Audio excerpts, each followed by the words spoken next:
One of the things I'm so shocked about is this idea that if the federal government isn't doing it, it's not being done. That if the federal government is not involved, that the states are not capable of doing it. The federal government has spent approximately $100,000 in terms of grizzly management. The state of Wyoming has spent $59 million. That gives you an example or gives you an idea of the magnitude of the difference. The wildlife in Wyoming is managed by the Wyoming Game and Fish Department and overseen by the Game and Fish Department. We have wildlife corridors set aside.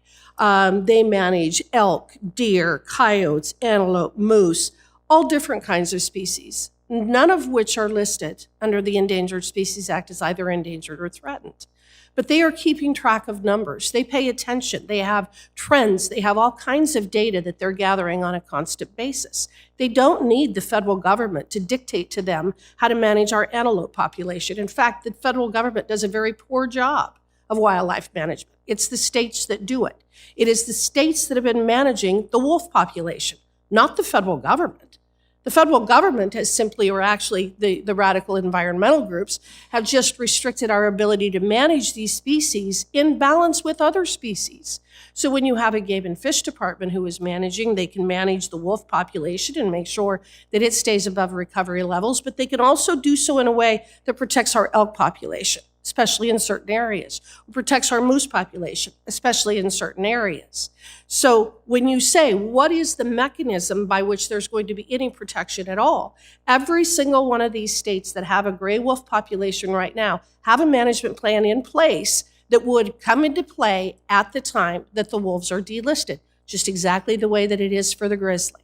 So it isn't that there are no mechanisms in place. Right now, we have the mule deer isn't listed in Wyoming, yet the Wyoming Game and Fish Department has a management plan in place for mule deer because in certain areas we have more challenges than we do in others. The point being that the federal government doesn't manage the species. The federal government just dictates things and limits our abilities in the states to actually manage the species so that we can balance those species with the needs of other species as well.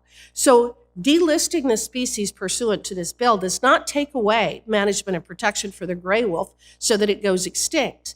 All it does is make it so that the state of Colorado and the state of Wisconsin and the state of Michigan and can manage pursuant to their management plans just like they're doing in Montana and just like they're doing in Idaho.